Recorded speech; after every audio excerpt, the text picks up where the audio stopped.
Hello, low-class fighting scum! Welcome to episode 82 of an ongoing series where we basically take the camera anywhere we want and we try to find secrets and new discoveries to some of our favorite games. Guys, I am in love with Dragon Ball FighterZ, so I could not wait to do this episode. And I'm glad I didn't take too much time because there was actually a lot of stuff to find. So let's not waste any more time. Let's get going!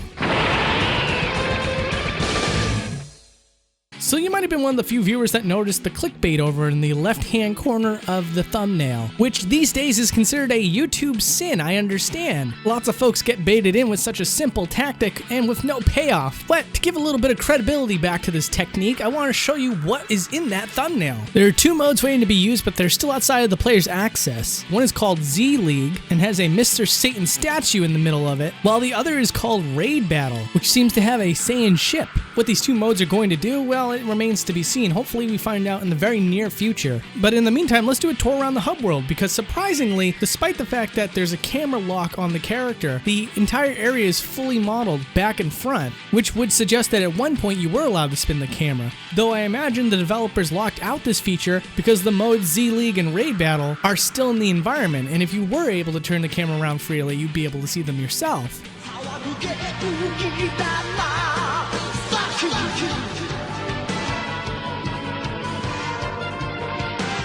Next up, I want to show you some dramatic finishes. Mostly my two favorite ones from the game, which is Yamcha and Nappa's. And originally I just wanted to check the characters' faces to see if they had whited out eyes like they did for the figurine releases. But if you look at Yamcha's face, you can still see the pupils there. However, in checking these dramatic finishes, I saw something pretty interesting, which is when either Nappa or Yamcha wins the match, off camera you could see the opponent with a Cyberman in a T-pose. I would not want to be that Cyberman right now.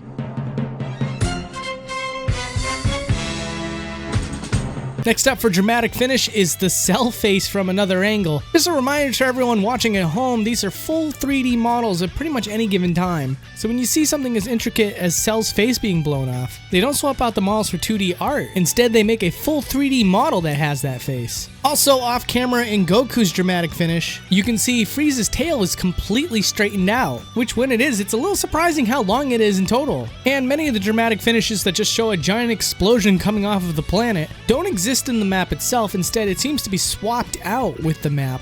And as you can see in this scene, the planet that this explosion comes off of makes a complete circle that isn't seen by the player.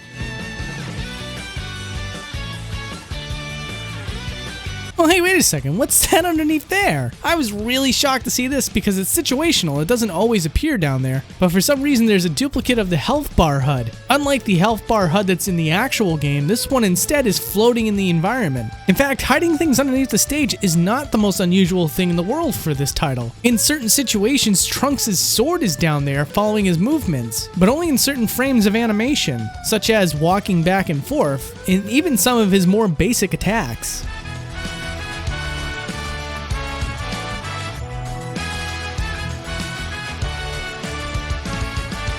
Now we're going to do a little bit of a tour of some of the stages in this game. It's a little bit of a tradition around here on this channel to look at stages from another angle, especially in 2D fighters where the camera is so locked, so that you can see all the effort that the developers put into it. Various things that I'm kind of surprised about are things like the audience in the tournament arena being completely wrapped around, because normally in 2D fighting games, the developers don't go through the trouble of making anything in the foreground. Though for the case of Dragon Ball FighterZ, I do believe the reason for all this is because they use these arenas in story mode, so whether or not these areas even get shown, it's kind of important to the developers to have it completely wrap around so that a character can be looked at from any angle and not have the camera point at an empty void anywhere. But still, there's some cool things to take a look at here. Like on Planet Namek, the inside of the ship is somewhat rendered. I could see a character like Vegeta running through at least half of this before he falls off into nothing, as well as the moon in the space level being fully modeled for whatever reason, whereas the planet far off in the back is only a 2D texture. And we can also take a nice good look at some of the cars in the background here, like for example the Lucky Foods truck that was used in the Android saga, as well as a convertible car with nobody driving it. I guess they figured that no one would take the time to notice that, or maybe just cars drive themselves in the world of Dragon Ball Z. I never really paid attention. Oh, speaking of that Lucky Foods van, by the way. In the hub world, there's little islands off in the distance, and one of those little islands happens to have a low poly version of the Lucky Foods van. Just a cool little detail. And over on Planet Namek Destroyed, there's a volcano off in the background, and I just wanted to see what the inside of the volcano would look like up close, which that in itself is pretty neat. It's a little bit of an odd texture that they use instead of a gaping hole, but over here we can get another perspective of where the volcano is in relation to the actual fighting platform itself, while at the same time taking a look at some of the techniques the developers use to give a sense of depth without overtaxing the hardware.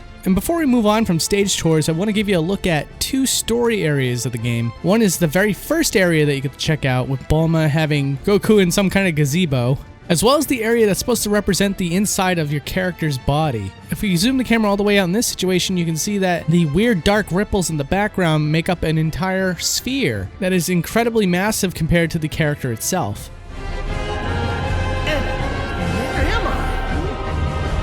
So one story sequence that I wanted to show you really quick involves Captain Ginyu. When he gets first introduced in story mode, it's implied that he's behind Frieza, and then the characters get introduced in this cool looking background. But in truth, they're not behind Frieza at the start. Instead, they're well below the stage, with 2D textures representing the backgrounds. This includes the moment when they introduce each individual character with different colored backgrounds. They implant another texture to go over the white texture. And then when that's all said and done, the characters are back up onto the surface, where they should be, so that the player can see them with the other characters. Also, when Captain Ginyu does his body change technique, you might notice that there's a little bit of an orange background behind him while this is going on. As it turns out, the environment is not swapped out in any sort of way. Instead, there is a half cylinder of an orange texture that wraps behind the character. And then the characters move around in all various different types of spaces to properly match the camera view that the developers wanted. And matching proper camera angles is really funny in Dragon Ball FighterZ. As a lot of you probably already know, when Gohan uses his super, his hand gets incredibly huge. It's kind of funny. But there's lots of other instances where this is the case as well.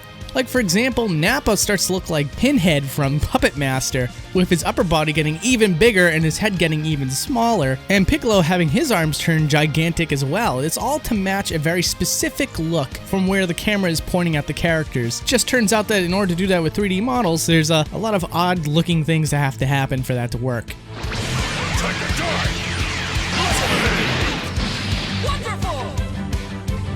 A lot of people were asking me what's inside the character models, and to my surprise, it's complete darkness. Normally in video games, if you were to take the camera inside of any character model, it would either have backface culling, so it would just go right through the character, or you would just see the opposite side of whatever texture there was on the outside of the character. But here in Dragon Ball FighterZ, it almost looks like the outlines that are normally around the character encapsulates inside of them. But all characters seem to have something in common, and they carry an object inside of them at all times. This is known as the motion smear, an animation technique in which something moves fast, and so on that one frame of animation, the animator would use a smear to make it look like it's moving really fast. Every character in Dragon Ball FighterZ uses this technique, and so all their animation smears, for whatever reason, are stored inside of their bodies. There's only one character in Dragon Ball FighterZ as of right now that has something other than just animation smears, and that's Majin Buu. Majin Buu has what looks like a pink pill inside of him, which is in fact the blob that he throws outside of himself as one of his projectile moves. This is evidenced by the fact that when you use this technique,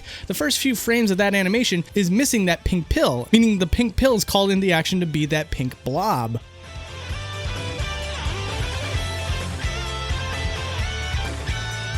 So I thought this was incredibly awesome. Imagine this. Every single time you play a match in Dragon Ball FighterZ, there is testing developer textures below the versus screen while the match is loading up. Why this was left behind, I have absolutely no idea. It doesn't exist in any other screens that would have something like this. For example, the character selection screen or the main menu. It's only the versus screen that seems to have left behind this texture.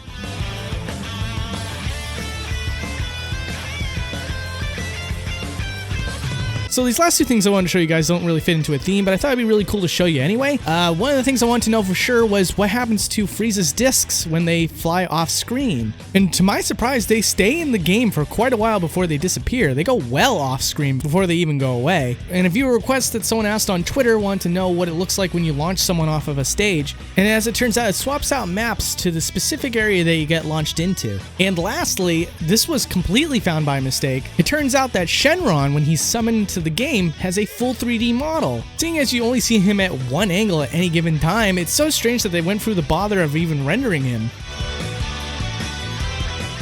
Hey, thank you guys so much for watching. I really do appreciate it. If you're new to the channel, I'm not going to ask you to subscribe. That's a choice you got to make. But if you need more convincing of whether or not this channel is right for you, I suggest checking out the playlist. I have 80 other videos of various games that I've covered in the past, so it's a good chance that something else you played was also covered as an episode. If you're looking for more 2.5D fighters, I got Mortal Kombat 9 here on the playlist, which this link on the screen will take you right to, and then you can look at any other videos you want to check out. Or if you're somewhat of a fan of Nintendo, I have a Super Smash Bros. For Wii U episode. Also, I'm sorry that I didn't spend a ton of time just showing you zoom outs of the stages, so if this video does happen to bring in an audience, I will do a live stream showing off the rest of the stages in full detail for over an hour. But anyways, that's all I got. Thank you so much for watching, and I'll see you next week.